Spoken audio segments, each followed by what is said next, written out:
அப்பவும் இப்பவும் எப்பவும் சென்னை அதிரடி கலெக்ஷன் சரவெடி celebration. GT Holidays, South India's #1 travel brand. You know you are special when you're with GT Holidays. பழைய நகையை கொடுத்து பை டு 11 monthsல அதே அடைக்கு புது நகையை எடுத்துக்கோங்க. எக்ஸ்ட்ராவா ₹1 தர வேண்டாம். Magic old gold exchange. தமிழகத்தின் ஜெகன் மோகனாரே அப்படின்லாம் நிறைய ஃப்ளெக்ஸுகள் ஒட்டியிருந்தா நம்ம பார்த்துருப்போம். அதே மாதிரி ஆந்திராவை அவர் காப்பாற்றிட்டாரு, தமிழ்நாட்டை நீங்கள் காப்பாற்றணும் அப்படின்னு விஜய் அரசியலுக்கு வரதுக்கு முன்னாடியிலேருந்து ஜெகன்மோகன் விஜயுடனான ஒப்பீடுங்கிறது நடந்துக்கிட்டே இருந்துச்சு. அதை ப்ரூவ் பண்ணுற வகையில் தான் ஜெகன்மோகன் மாதிரியே விஜய் இப்போ எல்லா விஷயத்தையும் பண்ண ஆரம்பிச்சிட்டாரு. அது என்னங்கிறத பற்றி கொஞ்சம் பார்த்துருவோம். அதே மாதிரி காங்கிரஸ் திமுக கூட்டணியில் ஒரு விரிசல் ஏற்பட்டிருக்கா அப்படிங்கிற கேள்வியும் எழுந்திருக்கு. அதை ஒட்டி நிறைய விஷயங்கள் காங்கிரஸ் சார்பில் பேசப்பட்டுட்டே வருது. திமுகவில் இன்னும் வலுவான பதில் சொல்லப்படலை அப்படின்னாலும் இது ஏதோ ஒரு கூட்டணியை சிதைக்கிறதுக்கான வேலை நடக்குதோ அப்படிங்கிற ஒரு சந்தேகமும் திமுக தரப்பில் முன்வைக்கப்படுது. விரிவாக பேசிடலாம். Welcome to sensation.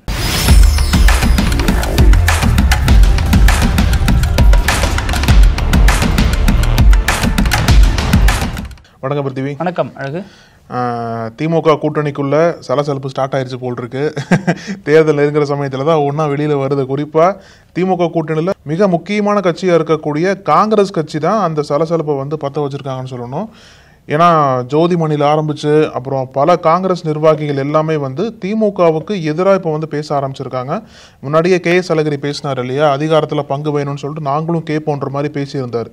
அதை எதிரொலிக்கிற விதமாக இப்போ மாவட்ட நிர்வாகிகள் முதற்கொண்டு நாங்கள் திமுக கூட்டணியில் நிச்சயமாக பங்கு கேட்போம். இன்னொரு என்ன சொல்கிறார் அப்படின்னா, பெரம்பலூரை சேர்ந்த காங்கிரஸ் தலைவர் சுரேஷ் அவர் என்ன சொல்கிறார் அப்படின்னா, நாங்கள் கூட்டணி இல்லை அப்படின்னா திமுக ஜெயிக்கவே முடியாது, எங்களால் தான் திமுக ஜெயிச்சுட்டு இருக்கு. அது மட்டும் இல்லாமல் நாங்களும் இந்த வாட்டி தனிச்சு நின்று எங்களோட பலத்தை நிரூபிப்போன்ற மாதிரி பல காட்டமான அறிக்கைகள்லாம் காங்கிரஸ்குள்ள கொடுத்துட்டு இருக்காங்க திமுகவுக்கு எதிராக. அது எங்க முடிய போகுதுன்னு தெரியல. அல்டிமேட்டா செல்வ பெருந்தகையே மாற்றணுன்ற மாதிரி சொல்றாங்க போல காங்கிரஸ்குள்ள. அது ஒரு பக்கம் இருந்தாலும் இப்போ சமீபத்தில் ஜோதிமணிக்கும் செந்தில் பாலாஜிக்கும் ஒரு கிளாஸ் நடந்திருக்கு. சமீபத்தில் செந்தில் பாலாஜி ட்விட்டர்ல ஒரு இமேஜ் ஒன்று போட்டிருந்தார். அதில் கரூர் மாவட்டத்தை சேர்ந்த காங்கிரஸ் பெண் நிர்வாகி ஒருத்தவங்க ஸ்டாலினோட தலைமை தான் தமிழ்நாட்டுக்கு வேணும்னு சொல்லிட்டு காங்கிரஸ்ல இருந்து விலகி திமுகவில் சேர்ந்துட்டாங்கன்னு சொல்லிட்டு அந்த இமேஜ்ல போட்டிருந்தார். அதுக்கு ஜோதிமணி கொந்தளிச்சு போய் செந்தில் பாலாஜிக்கு அகைன்ஸ்டா பேசியிருக்காங்க. என்ன சொல்றாங்க அப்படின்னா, அதாவது கூட்டணி தர்மம் என்பது இரண்டு பக்கமும் வேணும். நீங்க எங்களோட கட்சியை காயப்படுத்தி எங்களுடைய கட்சியை இழிவுபடுத்துறது நாங்க ஏத்துக்கவே முடியாது. கூட்டணி சேர்றதே கொள்கையின் அடிப்படையில் தானே. எங்களோட கொள்கையை நாங்கள் எப்படி விட்டு கொடுக்க முடியும்? நீங்கள் எங்களோட கட்சியை இழிவுபடுத்துறீங்க அப்படின்னா நாங்கள் நிச்சயமாக அதற்கு ஏற்ற பதிலடி தருவேன்ற மாதிரி ஜோதிமணி அறிக்கையை ட்விட்டரில் போட்டிருந்தாங்க. அதற்கு திமுக காரங்க என்ன சொல்கிறாங்க அப்படின்னா, நீங்கள் எப்படிங்க ஃபர்ஸ்ட் பேசலாம்? 2024 லோக்சபா தேர்தலையே அவர் ஜெயிலிருந்தே உங்களை ஜெயிக்க வச்சாரு செந்தில் பாலாஜி. அவர் இல்லை அப்படின்னா நீங்கள் ஜெயிச்சிருக்கவே முடியாது, நீங்கள் எப்படி பேசலாம்னு சொல்லிட்டு திமுக ஒரு பக்கம் கேட்டாலும் இன்னொரு பக்கம் காங்கிரஸ்ல இருந்து ஜோதிமணிக்கு சப்போர்ட்டா பல குரல்கள் கேட்க ஆரம்பிச்சிருக்கு. இதில் ஜோதிமணி ரியாக்ட் பண்ணுறதெல்லாம் சரிதான், ஆனால் ரியாக்ட் பண்ணுற டைமிங்கர் தான் ரொம்ப தப்பாக இருக்குன்னு ஒரு விமர்சனம் இருக்குது. ஏன்னா இந்த பிரச்சனை ஆரம்பித்ததே ஒரு 4-5 நாளைக்கு முன்னாடி இவர் இந்த போஸ்ட் போட்டார். தமிழக காங்கிரஸ் மகளிர் அணி நிர்வாகி கரூர் மாவட்டத்திலிருந்து இந்த பெண்ணை திமுகவில் சேர்த்துக்கிட்டாங்க அப்படின்னு, கவிதான்னு நினைக்கிறவங்க பேர், சேர்த்துக்கிட்டோம் அப்படின்னு சொல்லி போஸ்ட் போட்டிருந்தார். போட்ட உடனே மகளிர் அணி காங்கிரஸ் தலைவி இருக்காங்க இல்லையா மாநிலத்தில், அவங்க செந்தில் பாலாஜிக்கு ஒரு கடிதம் எழுதுறாங்க. அந்த கடிதத்தில் இவங்க ஒரு நிர்வாகியே கிடையாது மகளிர் அணியில், ஆனால் நீங்கள் அப்படி போடக்கூடாது அப்படின்னு சொல்லி ஒரு கோரிக்கை கடிதம் எழுதுறாங்க. அந்த கடிதம் சேர்ந்தவுடன் அவர் அந்த பதிவை நீக்கிறார். நீக்கினதுக்கு அப்புறம் மகளிர் அணி காங்கிரஸ் தலைவி ஹசீனாவே அந்த போஸ்ட்டை டிலீட் ஆகிட்டு அதற்கு நன்றி சொல்கிறோம் அப்படின்னு அவங்க ஒரு கார்டு போட்டிருந்தாங்க. ஸோ இந்த பிரச்சனை அப்போயே முடிஞ்சு போச்சு. இதை எதற்கு ஜோதிமணி இப்போ எடுத்து மீண்டும் கிளறுறாங்க அப்படிங்கிறத தான் அரசியல் இருக்குது அப்படின்னு சொல்கிறாங்க. அது ஜோதிமணி செந்தில் பாலாஜிக்கு இடையிலான தனிப்பட்ட நட்பு பகையாக மாறினதாக இருக்கலாம், அல்லது அரசியல் ரீதியான பிரச்சனையாக கூட இருக்கலாம். என் ஏரியாவில் எனக்கு தெரியாமல் ஒருத்தவங்களை நீங்கள் அழைச்சிட்டு போகிறது எப்படி சரிங்கிற இந்த கோவம் நியாயமானது தான். ஸோ அதன் நீட்சியாகவும் இது புரிந்து கொள்ளப்படுது. ஆனாலும் 2 பேருக்கும் தனிப்பட்ட பகை இருக்குது. என்னதான் பகை இருந்தாலும் அவர் ஜெயிலேருந்து வந்த பொழுது ஓடி போய் பார்த்ததே ஜோதிமணி தான் முதல்ல போய் பார்த்தாங்க. ஒரு பரிதவிப்போடு பார்த்துருப்பாங்க, ஒரு நண்பர் இப்படி ஜெயிலேருந்து இருக்காருங்கிற மாதிரி பார்த்துருப்பாங்க. ஸோ அவங்களுக்கு இப்போ என்ன ஆச்சு, மறுபடியும் ஏன் கோவப்படுறாங்க அப்படிங்கிறதும் ஒரு பேசு பொருளாக மாறுது. ஏன்னா இந்த பிரச்சனை ஒண்ணுமே இல்லாம முடிஞ்சு போச்சு, 2 நிர்வாகிகளுக்குள்ள பேசி தீர்த்துட்டாங்க. அதற்கப்புறம் டிலீட் பண்ண அந்த போஸ்ட் ஸ்கிரீன்ஷாட்டை வச்சு இவங்க போடுறாங்க. அந்த லிங்கை வச்சு போட்டிருந்தா பரவாயில்ல, அந்த போஸ்ட் வச்சு போடணும் அப்படிங்கிறப்பவே அப்போ அவங்களோட நோக்கம் என்னங்கிறது கேள்விக்குள்ளாக்கப்படுது. அந்த விஷயம் முடிஞ்சு போச்சு, டிலீட் பண்ணிட்டாருன்னா அதோட விட்டுட்டு போக வேண்டியதானே, இதையே எடுத்து போடுறாங்க அப்படிங்கறதா திமுகவினருடைய கேள்வியா இருக்கு. அது மட்டும் இல்லாம குஷ்பு வந்து திமுகவில இருந்து காங்கிரஸ் சேர்ந்த பொழுது நீங்கெல்லாம் என்ன ரியாக்ஷன் கொடுத்தீங்க அப்படின்னு கேட்கறாங்க. அதற்கு காங்கிரஸ் தரப்புலையும் பதில் சொல்றாங்க, 2013லயே நீங்க கூட்டணி விட்டு போயிட்டீங்க, மறுபடியும் 2016ல தான் கூட்டணி வந்தீங்க, இடையில குஷ்பு சேர்ந்தது 2014 காலகட்டத்துல சேர்ந்தாங்க, அதனால கூட்டணி இல்லாதப்பதான்ப்பா நாங்க குஷ்பு சேர்த்துக்கிட்டோம் அப்படிங்கிற மாதிரி அவங்களும் அதற்கு பதில் கொடுத்துட்டு வராங்க. ஆமா, இப்போ சமீபத்துல ஒரு சில மாதங்களுக்கு முன்னாடி மதிமுக இருந்து ஒருத்தர் திமுக வந்தார் இல்லையா, மூத்த நிர்வாகி, அவர் வந்து ஸ்டாலினை பார்த்து திமுக வந்து இணைச்சுக்கிட்டார். அப்பவே வந்து சர்ச்சை இருந்துச்சு. ஏன்னா மதிமுக இருந்து கூட்டணி கட்சிகளையே திமுக டார்கெட் பண்ணி இந்த மாதிரி வலை விரிச்சு கூட்டணி கட்சி ஆட்களை வந்து திமுக கொண்டு வருவாங்கன்னு சொல்லிட்டு ஒரு சர்ச்சை எழுந்தது. அதற்கும் காரணம் செந்தில் பாலாஜி தானே, அவரை தான் வைகோவும் தனிப்பட்ட முறையில் பேசியிருந்தாரு. அப்போ அதே மாதிரி இங்க பொருத்தி பார்க்கும்போது திமுகவோட டார்கெட் வந்து கூட்டணி கட்சிகள் இழுக்கிறதா டார்கெட்டா போயிட்டு இருக்காங்களா?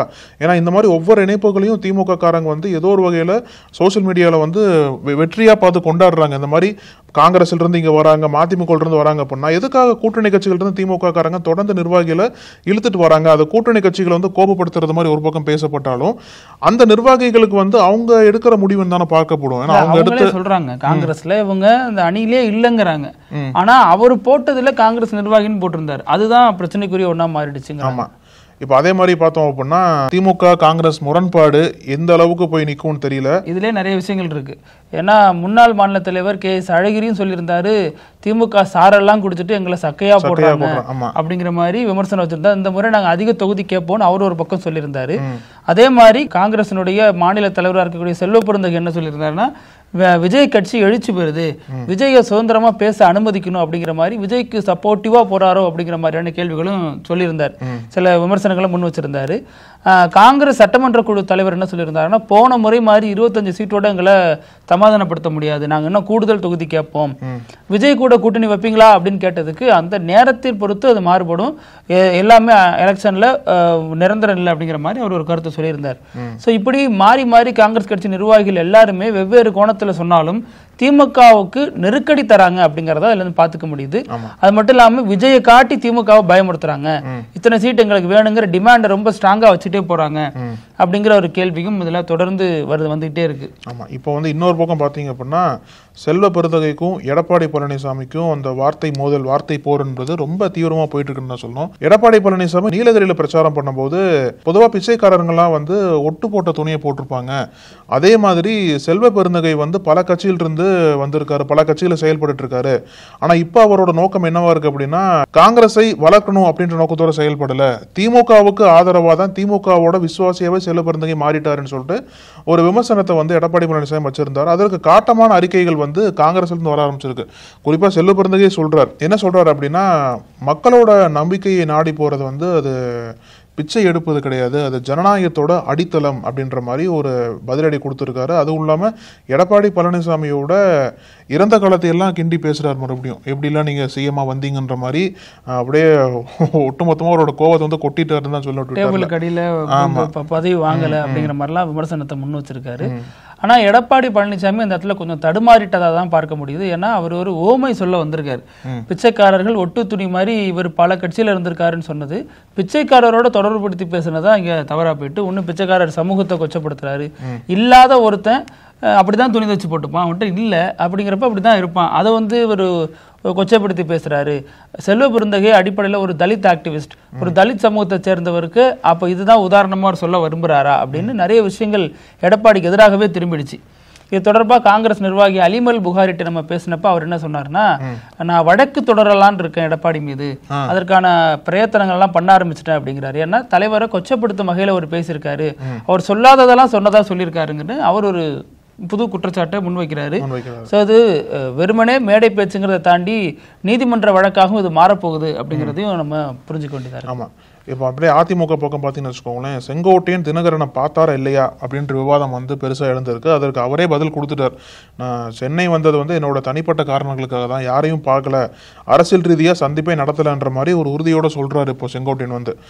இன்னொரு பக்கம் வாதங்களே நடந்துச்சு பார்த்தாரு அப்படின்னு தினகரனை மறைமுகமாக பார்த்து பேசினாருன்ற மாதிரி சொல்லப்பட்டாலும் அவர் வந்து மறுப்பு தெரிவிக்கிறார். நான் வந்தது மனைவியை பார்க்க தான் வந்து, அவங்க சிகிச்சையில் இருக்காங்க, உங்களை பார்க்க தான் வந்தனே தவிர அரசியல் சந்திப்புகள் எதுவும் நடத்தலைன்ற மாதிரி சொல்றாரு. ஆனா செங்கோட்டையனுக்கு பாருங்களேன், இங்கேருந்து போய் அமித்ஷா பார்த்துட்டு வந்தாரு. பார்த்துட்டு வந்தான்னு இவர் சொல்றாரு, யாருமே நம்பல. அமித்ஷா அவர் பார்க்கவே இல்லை, ஒரு போட்டோ இல்லைங்கிறாங்க. இவர் டிடிவி தினகரனை பார்க்கவே இல்லைன்னு சொல்றாரு, ஆனா நீங்க பாத்தீங்க அப்படின்னு பேசிட்டு இருக்காங்க. இது என்ன கொடுமைன்னே தெரியல. அதே மாதிரி அதிமுகக்குள்ள இன்னொரு ஒரு வகையான ஒரு விவாதம் என்ன அப்படின்னா, கடம்பூர் ராஜு முன்னாள் அமைச்சர் அவர் ஒரு கருத்து ஒன்று பதிவு பண்ணியிருக்காரு. என்ன சொல்றாரு அப்படின்னா, பொதுவாக ஒரு கமெண்ட் தான் என்னன்னா, கூட்டணிகள் வந்து எப்போ வேணா சேரலாம், எப்போ வேணா பிரியலாம், அதே மாதிரி இந்த கூட்டணி எப்போ வேணா பிரியலான்ற மாதிரி சொல்றாரு போல. அந்த மாதிரி தான் பெருசா பேசிட்டு இருக்காங்க. என்ன இவரே வந்து கூட்டணி பிரியலான்ற மாதிரி சொல்றாரு. இப்போ வந்து இந்த கூட்டணி நிலைக்காதா அப்படின்ற மாதிரி அதிமுகக்குள்ளேயும் வெளியும் பேசிட்டு இருக்காங்க. இப்போ இவங்களும் வந்து இப்படி காங்கிரஸ் வந்து விஜயை நோக்கி போறாங்களோ, இவங்களும் விஜயை நோக்கி அதிமுக போறாங்களா? ஏன்னா கடைசி நேரத்தில் பாஜக போறாங்களோ இல்லையோ, பாஜக அப்படி கழட்டி விட்டு போறதுதான் பிரயத்தனங்கள். பாஜகவின் அழுத்தத்தின் காரணமாக எடப்பாடி பழனிசாமி அவங்களுக்கு எதிராக ஒருவேளை கூட்டணி கழட்டி விட்டு வந்தார் அப்படின்னா ஆப்வியஸா வந்து அவங்களும் விஜயை நோக்கி தான் போவாங்கன்ற மாதிரி சொல்லப்படுது. அதனோட ஒரு ஹிண்ட்டை தான் கடம்பூர் ராஜா கொடுத்துருக்காருன்னு சொல்றாங்க. இப்போ எல்லா சாலையும் ரோமை நோக்கி போகுது அப்படிங்கிற மாதிரி எல்லா கட்சிகளும் விஜயை நோக்கி போறாங்களா அல்லது விஜயை வச்சு இங்க பேரத்தை பேசிட்டு இருக்காங்களா அப்படிங்கறதையும் கொஞ்ச நாள்ல தெரியும். ஆனா விஜய் எப்படிப்பட்டவர் அப்படிங்கறத இப்ப சமீப நாட்களாக விமர்சனத்திற்கு உள்ளாயிட்டு வருது. விஜய் யாரை நோக்கி போறாரு? ஆமா, யாரை நோக்கி போறாரு? அவர் வந்து அரசியல் ரீதியாக பேரணி போனாலும் கட்சின்னு பரபரப்பா இருந்தாலும் அவரது செயல்பாடுகள்லாம் எப்படி இருக்குங்கிறதா இப்போ கேள்விக்குள்ள மாட்டி இருக்கு.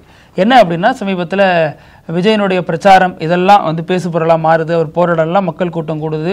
அது வந்து ஒரு தரப்புல விஜய்க்கு செல்வாக்கு இருக்குன்னு சொன்னால், இன்னொரு தரப்புல இது வந்து அன்ப்ரூவன், இதெல்லாம் வந்து தொண்டர்கள் சிறுவர்களா வராங்க, அவங்களுக்கு வாக்கு இருக்கானே தெரியல அப்படிங்கிற மாதிரி நிறைய விமர்சனங்கள் போயிட்டு இருந்துச்சு.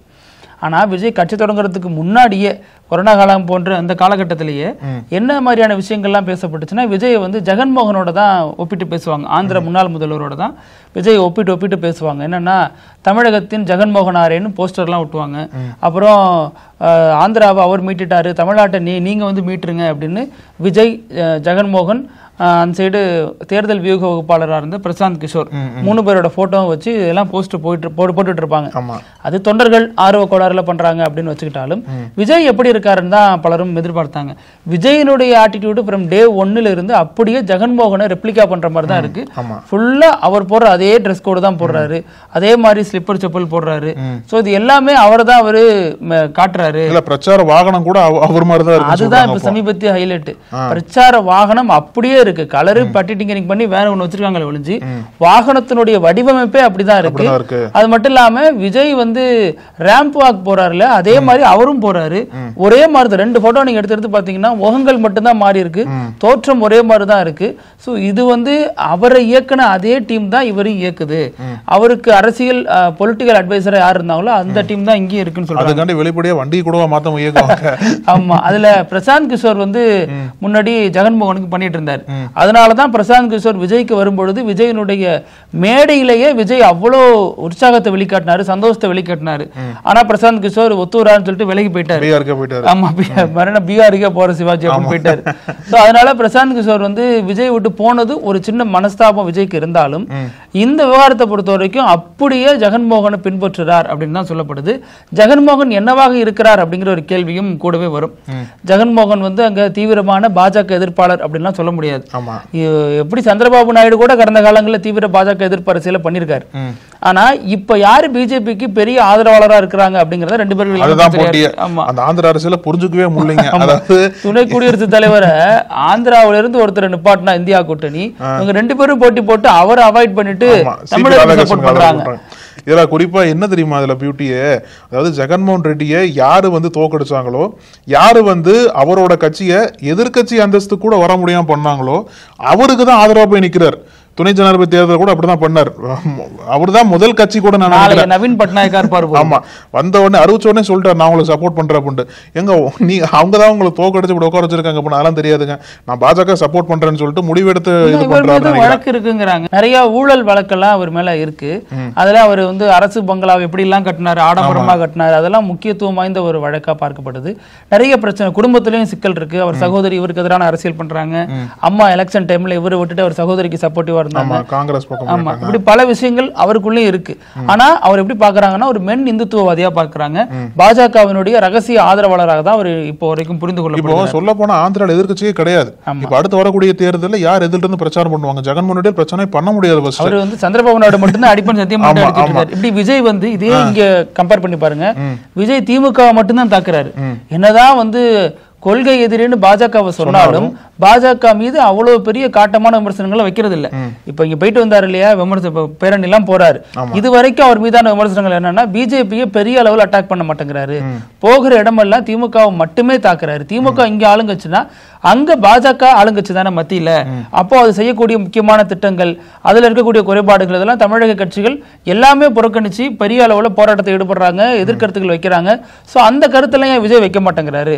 அப்போ ஜெகன்மோகன் ரெட்டிக்கு உண்டான அதே சிந்தனை தான் இவருக்கும் கொடுக்கப்படுதா, இவருக்கும் அதே விஷயங்கள் தான் ஃபீட் பண்ணப்படுதா அப்படிங்கிற ஒரு கேள்வியும் எழுந்திருக்கு.